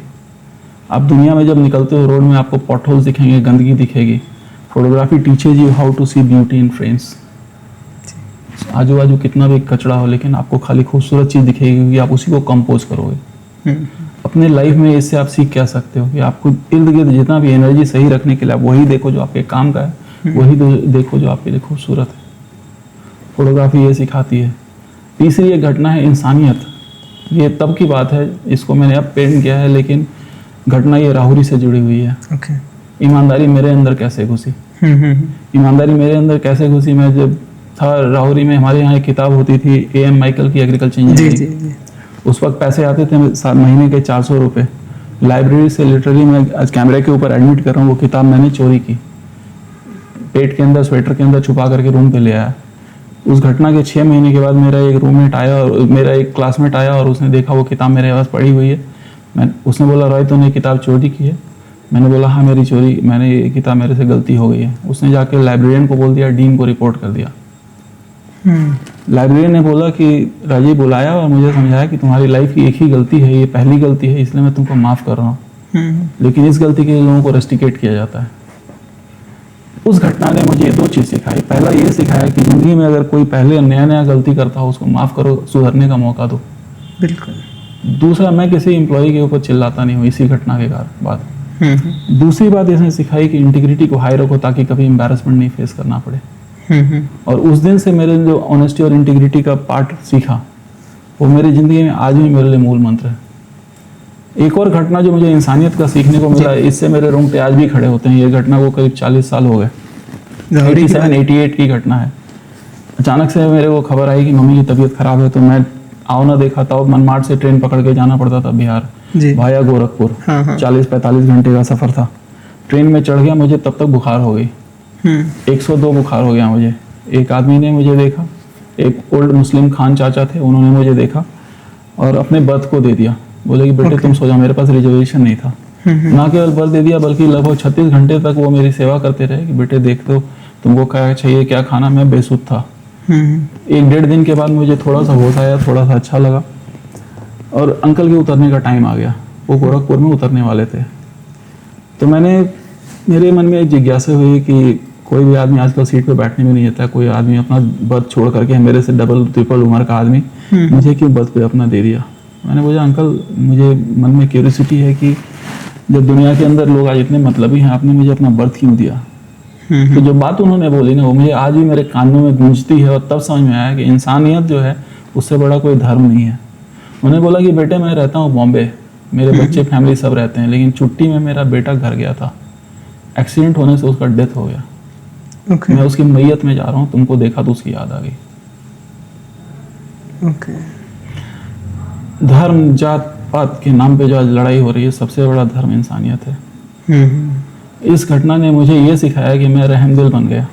मैं लोगों को, I became kind to people. और इसका मुझे बोलते हुए गर्व होता है कि कहीं भी कोई ज़रूरतमंद मेरे सामने आता है तो मैं उसको हेल्प करता हूँ। मैं आउट ऑफ द वे जाके हेल्प करने की कोशिश करता हूँ, क्योंकि किसी ने मुझे उस वक्त किया था। मेरे प्रोफेसर जो राहुरी के प्रोफेसर थे, मैं घर मिस करता था, कितने शामों तक उन्होंने खाना खिलाया। जब आप बोले कि आप घर पे आना चाहते हो, मैंने आपको यही बोला कि आप प्लीज़ घर पे आ जाओ, क्योंकि मुझे मालूम है कि मैं आपको कुछ प्यार दे सकता हूँ, क्योंकि मुझे किसी ने दिया था। तो आप जो गुडनेस है, गुडनेस को स्प्रेड करना है। The word of goodness has to spread. तो मेरे बुक में ऐसे कई सारे संस्मरण हैं। Is a journey of small stories and energy, कि आप अपनी एनर्जी को कैसे सही रख सकते हो। एक बहुत छोटा सा एग्जांपल मैं हमेशा लाइफ में देता हूँ, लर्निंग फ्रॉम रेडियो। कि आप रेडियो सुनते हैं? जी नहीं, अब तो नहीं सुनते, पहले सुना है। जी सुना है। कौन सा गाना सुनते थे? सानू कुमार का कोई गाना लग गया, कुमार सानू का। और वो कहाँ पे हिंदी सुनते थे? हिंदी सुनते थे। तो कुमार सानू जी आपके घर में आते थे या कहाँ रहते थे? उसका सिग्नल कहाँ रहता था? सिग्नल मिलाना पड़ता था, 93.5 वगैरह। 93.5 मिलाना पड़ता था। 93.5 का सिग्नल कहाँ है? हवा में है। हवा में है। FM 95 का भी सिग्नल हवा में है। फीवर 104 का भी हवा में है। जी। आपको क्या सुनाई पड़ता है? गाना सुनाई देता है। आपको वही सुनाई पड़ता है जिस पे आप ट्यून करते हो। अच्छा, सही है ना? जी बिल्कुल। वहाँ पे 104 भी है, वहाँ पे 95 भी है, 93.5 भी है। आप 93.5 सुनना चाहते हो, इसलिए आपको 93.5 सुना ही पड़ता है, क्योंकि आप उस पर ट्यून कर रहे हैं। जिंदगी भी ऐसी ही है। हमारी ज़िंदगी में अच्छी चीज़ है, बुरी चीज़ है, अच्छी एनर्जी है, नेगेटिव एनर्जी है। आपको वही दिखाई पड़ता है जिस पे आप खुद हो। बिल्कुल सर। अगर आप अच्छे हो, आपको दुनिया अच्छी दिखेगी। आप गुस्सा हो, आपको सारी दुनिया में लोग क्रोधित दिखेंगे। अगर आप नाराज हो, तो आप सारी दुनिया से नाराज रहोगे और सारी दुनिया आपको लगेगी मेरे से नाराज है। तो all this problems starts with you. You are the first problem, first cause of problem. अगर आपने अपनी एनर्जी, इसीलिए मैंने फूल और पत्ती और इसके बारे में बताया कि अगर आपने अपनी एनर्जी सही करी तो आपकी दुनिया वहाँ से बदलनी शुरू होती है। तो आप कुछ भी करना चाहो, चाहे जॉब करो, चाहे एंटरप्रेन्योरशिप करो, चाहे बिजनेस करो, एनर्जी सही रखो। This is the secret of life. तो यही सब मुझे लगता है सर, यही सब सारी चीज़ें आपको इतना ग्रेट और इतना बड़ा, इतने दूर तक लेकर आई है। मैं ग्रेट या नहीं कहूँगा, मुझे लगता है ये लाइफ का फंडामेंटल है। जैसे सूरज पूरब से पश्चिम में नहीं उग सकता, उसी ज़िंदगी इसके बिना चल नहीं सकती। अगर आप दिन भर झूठ बोलोगे और एक्सपेक्ट करोगे कि आपके पास सही लोग आए, नहीं आएंगे। अगर आप दिन भर बदमाशी करोगे, सोचोगे आपकी ज़िंदगी में अच्छा हो, तो नहीं आएगा। अगर आप सारे दिन लोगों के साथ गद्दारी करोगे या चीटिंग करोगे और आप सोचोगे कि आपके साथ अच्छा होगा, तो नहीं होगा। तो ये यूनिवर्स है, सिंपल है। Giving takes care of getting. अगर आपको जो चाहिए वो आप दो, तो आपको मिलेगा। अगर आप दोगे कचड़ा, तो आपको मिलेगा कचड़ा। आप दोगे खुशी, तो आपको मिलेगी खुशी। तो डिपेंड करता है कि आप क्या चाहते हो, जो चाहते हो वो दे दो। एक आपके साथ बैच के या फिर आप सीनियर हैं विलास शिंदे सर, जो कि एशिया में सबसे बड़ी अभी ग्रेन एक्सपोर्ट की कंपनी बना दी उन्होंने, सैदरी फार्म्स। तो उनके बारे में कैसा कनेक्शन, थोड़ा सा बताइए आपका। विलास जी कॉलेज से जूनियर हैं, लेकिन बहुत ही दूरदर्शी और बहुत ही होनहार हैं। जो उन्होंने खड़ा किया, शायद दुनिया में उसका कोई दूसरा एग्जाम्पल नहीं है। जो विजन है उनका, the kind of leadership he has got, तो I can only say one thing about Sahyadri farm. जाइए और देखिए कि किस तरह से he is an inspiring person. I think India के अंदर अगर एक आदमी को पद्मश्री अभी मिलना चाहिए, या इंडिया में जो भी मैक्सिमम सिविलियन अवार्ड है, Vilas deserves everything because he has shown the way by doing it. जी। तो वही बोला, visualise, act and transform, that's what Vilas has done. तो आज 19,000, जब तक पिछली बार मेरी बात हुई तो 19,000 ग्रेप फार्मर्स उनसे जुड़े हुए हैं। फूड प्रोसेसिंग यूनिट्स है। अभी मैंने लास्ट टाइम में जब गया था तो कैसियो प्रोसेसिंग यूनिट्स भी था। और ब्यूटीफुल कैंपस, लगता ही नहीं कि आप हिंदुस्तान में हो। So he has created a benchmark for the agriculture industry and for other agriculture engineers. I think he is our role model too. उस समय से लेकर सर अभी तक देखते हैं तो बहुत ही कम लोग, जैसे आप हैं, विलास सर हैं, ऐसे दोबारा लोग क्यों नहीं बनते हैं? इतनी बैचेस पास आउट हो चुकी हैं और किसी का नाम नहीं आता। मैंने सीक्रेट बताया ना, VAT 100%, वही है सीक्रेट, और कुछ नहीं है। और एक सर आप कार का एग्जांपल देते हैं, वो क्या है? बहुत सारा एग्जांपल देता हूँ, तो थोड़ा बताइए कुछ। कार का एग्जांपल जो है फूड और न्यूट्रिशन के बारे में है। अच्छा। कि आपके पास गाड़ी है, नहीं है, मोटरसाइकिल है। मोटरसाइकिल है। अब कार के एग्जांपल को मोटरसाइकिल पे ले आते हैं। नहीं, कार का ही दीजिए सर, किसी और। ठीक है, आपके पास मान लो कल गाड़ी होगी। कौन सी गाड़ी होगी? BMW होगी। डीजल पे चलेगी, तेल पे चलेगी? डीजल पे, पेट्रोल पे? पेट्रोल पे चलेगी। BMW को छोड़ते हैं। लेट्स से कि आप पहली गाड़ी मारुति से शुरू करते हो, एक एग्जांपल के लिए। हाँ। और आपकी गाड़ी कौन है मारुति की सबसे बेसिक गाड़ी? Swift Dzire. स्विफ्ट डिजायर से भी बेसिक है, नीचे कुछ सुजुकी ले लेते हैं। सुजुकी तो उसका ब्रांड नेम है, जापानीज कोलैबोरेशन है। अल्टो ले लेते हैं। अल्टो एकदम फाल्टो है। हाँ। ठीक है, अब मान लो कि आपका अल्टो है, वो पेट्रोल से चलता है। कितने की गाड़ी होगी? 5 लाख की होगी। हाँ। कल होके मैं विमल को बोलता हूँ, विमल आप जाके इस गाड़ी में ये करना, पेट्रोल डालने जा रहे हो, पेट्रोल थोड़ा केरोसिन सस्ता हो गया, केरोसिन डाल देना, पेट्रोल नहीं डालना। अच्छा। डालोगे? नहीं। क्यों? क्योंकि इंजन खराब हो जाएगा। कितने का? 5 लाख पूरा जाएंगे। 5 लाख पूरा इंजन चला जाएगा? जाएगा ना। बहुत डर है और हिम्मत भी नहीं है। आज क्या क्या खाते हैं आप? हाँ, मतलब कि Pepsi, Coke, fast food, momos, noodles, not fibrous food, gulab jamun, मिठाई, ये क्या है? केरोसिन है या पेट्रोल है? केरोसिन है। आपकी बॉडी की कीमत क्या है? ये तो मतलब डिफाइंड ही नहीं है, आप कितना इसको। प्राइसलेस है। 5 लाख की गाड़ी में आपको गलत फ्यूल डालने का हिम्मत नहीं है। प्राइसलेस चीज में आप कुछ भी डाल रहे हो। बिल्कुल। तो आप सोचो कि कहाँ जा रहे हो। तो आज के ये भी अगेन किड्स के लिए, आप चाहते हो कि आप बिल्कुल फिट रहो, आप चाहते हो कि आपका हार्ट अटैक नहीं है, आप चाहते हो कि आपकी ज़िंदगी में सब कुछ अच्छा चले, लेकिन तेल आप डाल रहे हो केरोसिन, तो चाह रहे हो कि इंजन मेरा चले फटाफट। हाँ उसके बाद और चीज़ है, अगर अब एक और गाड़ी में एक और अगला एग्जाम्पल है कि आप गाड़ी की सर्विसिंग कराते हो, जी, जितना किलोमीटर लिखा होता है उतने पे ही कराते हो, हिम्मत नहीं कि ज़्यादा पे नहीं कराओ। नहीं कराओगे तो क्या होगा, गाड़ी खराब हो जाएगी, 5 लाख की गाड़ी खराब हो जाएगी। आपका सर्विसिंग क्या है, एक्सरसाइज करना, प्रॉपर स्लीप, हेल्दी हैबिट्स, जी, कहाँ है आपकी सर्विसिंग?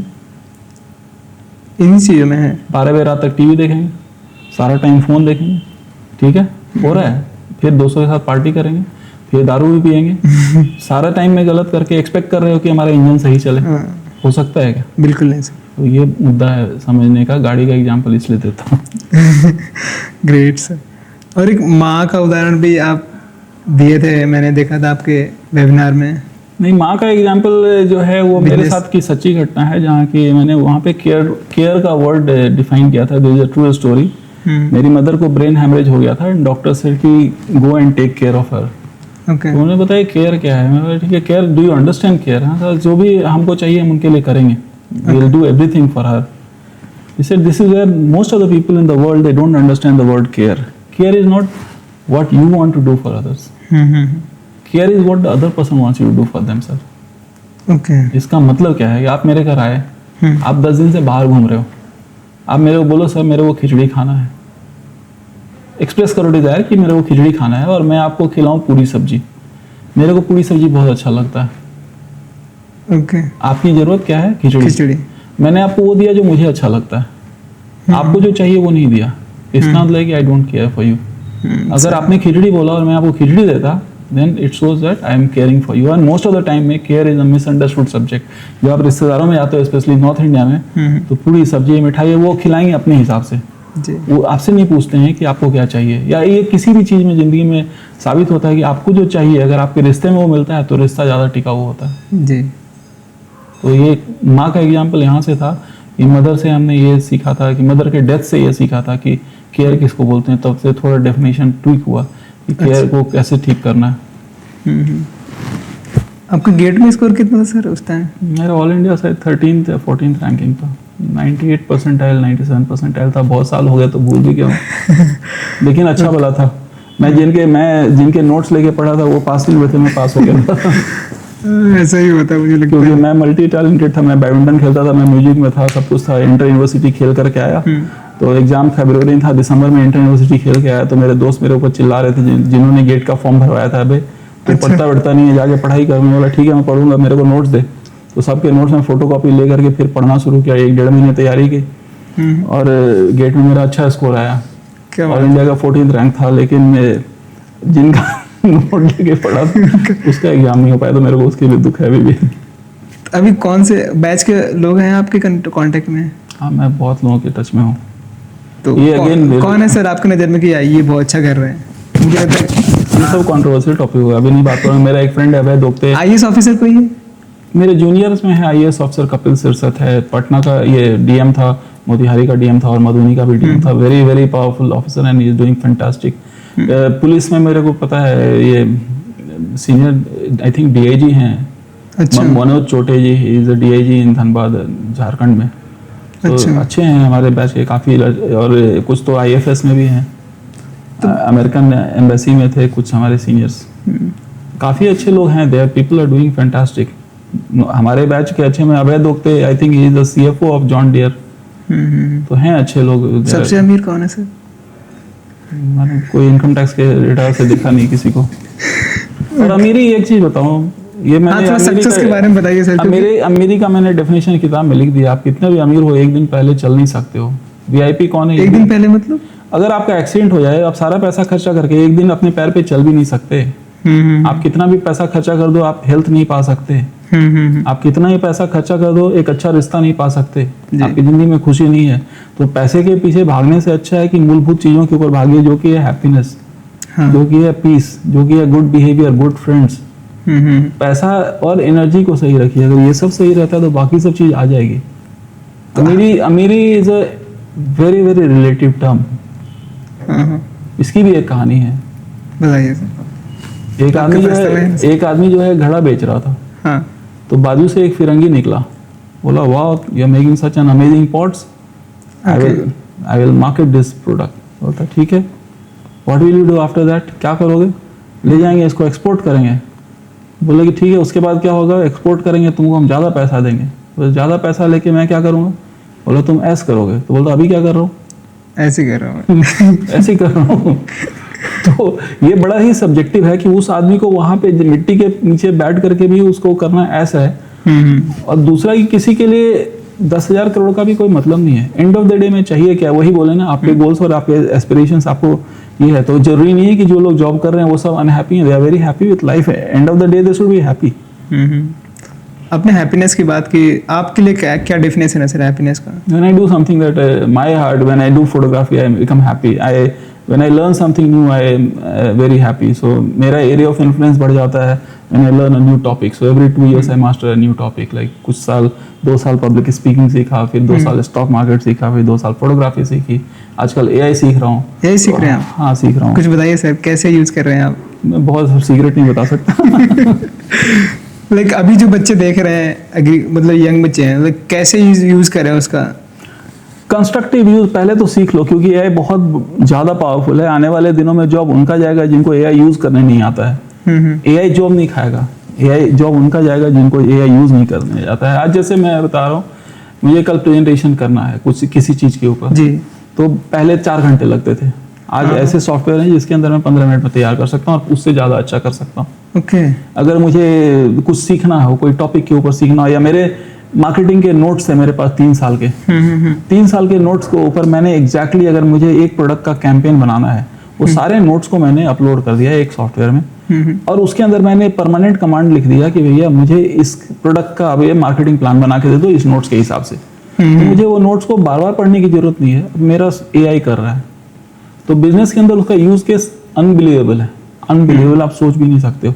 और एजेंटिक एआई जो अभी आ गया है, जैसे कि आपका कई सारा काम स्टेजेस में कर सकता है। व्हाट्सएप कॉल वगैरह जो है, जितने भी आपके कॉल्स होते हैं, अच्छा, एक ऑपरेटर जो है कॉल एक ही बार में कर सकता है, एक आदमी। लेकिन ये एआई हर एक इंक्वायरी को एक साथ कॉल कर सकता है, तो आपका एफिशिएंसी बढ़ गया।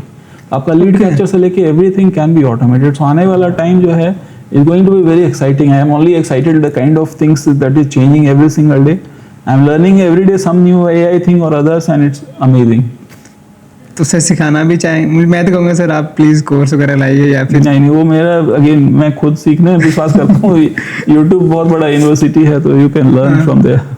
आपने कम्युनिकेशन स्किल भी सीखा है, तो कुछ मेरे लिए टिप्स कि लाइक मैंने सर पॉडकास्टिंग के बहुत सारे कोर्सेज हैं, मैं उस कोर्स को लेने की बजाय मैं सोचा कि यार मैं पहले करके देखता हूँ, उसके बाद देख के इम्प्रूव करूँगा। तो कुछ मेरे लिए कम्युनिकेशन का मतलब तो मेरे वो कॉलेज के ज़माने में ही मेरे पापा ने समझा दिया था जी। आईएएम की जैसे लड़के तैयारी करते, तो मैं आईएएम की तैयारी कर रहा था। उसमें वर्ड पावर में डीजी करके बुक थी जी जी, हाँ। वो बुक के सारे डिफिकल्ट वर्ड हमें याद थे, तो मैंने यूज करना था सेंटेंस में, तो मैंने सारे अपने पापा की चिट्ठी में उसको लिख दिया। अब पिताजी ने तो वर्ड पावर पढ़ा नहीं था, वो पढ़ के डिक्शनरी खोलते थे, फिर रोने लगते थे कि ये लड़के ने क्या लिखा है। ही वाज वेरी अपसेट कि मैंने उनको उसमें कैलस लिख दिया था, ऑब्स्टिनेट लिख दिया था, ये सब वर्ड लिख दिया था। उनको डिक्शनरी देखना पड़ा। कम्युनिकेशन तब मेरे को समझ में आया कि कम्युनिकेशन वो नहीं कि मुझे कितना पता है। उसके बाद जब काम करने लगा, तो मेरे साथ मेरे इजराइल के एक्सपर्ट्स आए, किसान के पास जाते थे, प्लास्टिक का वो फोटो ऑक्सीडेशन उसको समझा रहे हैं, केमिकल इक्वेशन समझा रहे हैं। फिर किसान 5 मिनट में सोने लगे। ओके। तो मुझे ये समझ में आई, ये 2 घटना से ये समझ में आया, कम्युनिकेशन वो नहीं है कि मुझे कितना पता है, कम्युनिकेशन ये है कि आपको कितना समझ में आता है, मेरी बात कितनी समझ में आती है। तो अगर अपनी बात को आप दूसरे को समझा सकते हैं, जैसे मैंने आपको गाड़ी का एग्जांपल दिया, आप जिंदगी में कभी केरोसिन नहीं डालोगे अपने बॉडी में। बिल्कुल। कम्युनिकेशन से अपनी बात आप दूसरे को कैसे समझा सकते हो जिससे कि उसको समझ में आ जाए, that is the real meaning of communication. This is about oral communication. मतलब कि सिंपल वर्ड हो, दूसरा कि इजीली अंडरस्टैंडेबल हो, तीसरा कि रिलेटेबल हो। कार का एग्जांपल दिया, आपको रिलेटेबल लगा। बॉडी लैंग्वेज कितना इंपॉर्टेंट है? बहुत इंपॉर्टेंट है। तो वो ज्यादा इफेक्ट मतलब दिखाता है कि जो आप बोल रहे हैं। बॉडी लैंग्वेज में अगर मैं आपको बोलूं, बॉडी लैंग्वेज उसको सप्लीमेंट करता है। अच्छा। अगर मैं बोलूं कि दिल से बहुत अच्छा हूँ और ऐसे ऐसे करूँ, या किसी को बोलूं कि 2 कप चाय लाना और फिर पीछे से ऐसे करूँ, तो आपको क्या समझ में आएगा?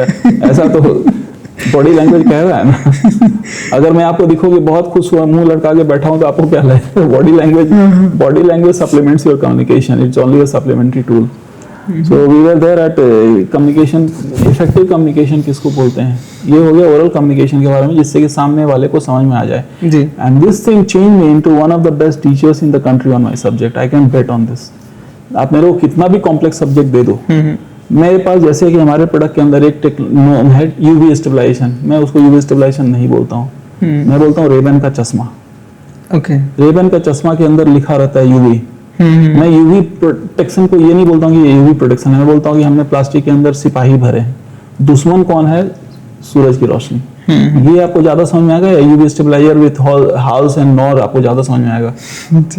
तो चीजों को मैंने ऐसे सिंप्लीफाई करी, हर टेक्निकल सब्जेक्ट को सिंप्लीफाई करा, ताकि मेरे ऑडियंस किसान को क्या समझ में आता है। तो कम्युनिकेशन का पहला रूल। दूसरा, जब आप स्टेज पे कम्युनिकेशन करते हैं, तो आप स्टेज पे इसीलिए चढ़े क्योंकि आपको बाकियों से ज्यादा जानने का परसेप्शन है जो आपको बुला रहे हैं। उस वक्त में आपको कॉन्फिडेंस ऑटोमेटिक आना चाहिए, भैया मेरे को ज्यादा आता है तभी बुलाया है। तो ये दूसरा है। तीसरा, रिटन कम्युनिकेशन का बहुत बड़ा सीक्रेट ये है, लिखने के वक्त लोग ये नहीं सोचते हैं कि पढ़ने वाले के पास और कोई प्रश्न तो रहेगा नहीं। ओके। एग्जाम्पल के तौर पे, राम इज गोइंग, आपको मैंने चिट्ठी लिखा, क्या क्या क्वेश्चन आया आपके मन में? राम जा रहा है। हाँ, अगर मैंने आपको बताया कि राम इज गोइंग, आपके मन में क्या क्या प्रश्न आया? कहाँ जा रहा है? हाँ। किस लिए जा रहा है? किस लिए जा रहा है? अकेले जा रहा है, पापा के साथ जा रहा है, गर्लफ्रेंड के साथ जा रहा है, खाना पे जा रहा है, हॉस्पिटल जा रहा है? इतने सारे क्वेश्चंस आ गए। अगर मैं ये इसके जगह लिखता, Ram is going to hospital to see his father who is admitted there for last 5 days, he is taking his over communication, is going by Uber, आपके मन में कोई प्रश्न बचा? बिल्कुल नहीं। Which is a better question, better this thing. Official communication, written communication का ये सबसे बड़ा सीक्रेट है कि पढ़ने वाले रेसिपिएंट के मन में और कोई प्रश्न ना बचे। अगर प्रश्न आ गया तो आपका कम्युनिकेशन गड़बड़ है। ये सबसे बड़ा सीक्रेट है। मैंने सिंप्लीफाई कर दिया आपके कम्युनिकेशन के 3 चीज को। विजुअल कम्युनिकेशन, बॉडी लैंग्वेज आ गया, उसके बाद दूसरा बोलने के कम्युनिकेशन को, और तीसरा स्टेज के कम्युनिकेशन को, और चौथा रिटन कम्युनिकेशन को। सारे कम्युनिकेशन को हमने कवर कर दिया। लैंग्वेज ऑफ द कम्युनिकेशन, जो कि दूसरे को समझ में आ जाए। So language of the communication हमने कवर किया, स्टेज के कम्युनिकेशन को, कॉन्फिडेंस को कवर किया, बॉडी लैंग्वेज तीसरा कवर किया, और चौथा कवर किया रिटन कम्युनिकेशन को। तो इसके अलावा और कोई कम्युनिकेशन है बचता है तो बताइए। सर, आपकी इंग्लिश शुरू से अच्छी थी कि आपने बाद में? बिल्कुल नहीं अच्छी थी, आज भी अच्छी नहीं। कैसे? फिर भी हमने स्पीचेस देखे, आप अच्छी इंग्लिश बोलते हैं। वही 4 रूल बताया ना कम्युनिकेशन। मेरे इसमें आपको difficult word I am going बोलने के लिए मेरे को कुछ सोचना है क्या? नहीं। हो गया। जो मैंने सब डिफिकल्ट वर्ड जितने सीखे थे सब भूल गया। जितने चीज आपको समझ में आते हैं उतना याद है, तो मैं उसको तो आसानी से कम्युनिकेट कर सकता हूँ ना। कोई बोलता है मुझे पब्लिक स्पीकिंग नहीं आती, राइट? मैं बोलता तुमको आती है, तुमको सब्जेक्ट नहीं आता। अगर आपको बोलूं कि पब्लिक स्पीकिंग नहीं आती, मैं आपको बोलूं न्यूक्लियर साइंस और न्यूक्लियर फ्यूजन के ऊपर आप जाकर के स्टेज पे एटॉमिक रिसर्च सेंटर में 2 घंटा बोल के आओ, आपकी क्या होगी? फट जाएगी, पूरी हालत खराब हो जाएगी। अगर आपको उसी साइंटिस्ट के सामने बोलूं आपको जाके आज खाली ABCD बोलना है ABCD बोलना है, चलो भैया मैं तो ABCD का फन नहीं खाऊं क्योंकि ABCD आपको आती है। आपको बोलूं चलो अपने गाँव की कहानी सुना दो आज स्टेज पे, तो आप क्या करोगे? बिल्कुल आराम से सुनाओगे।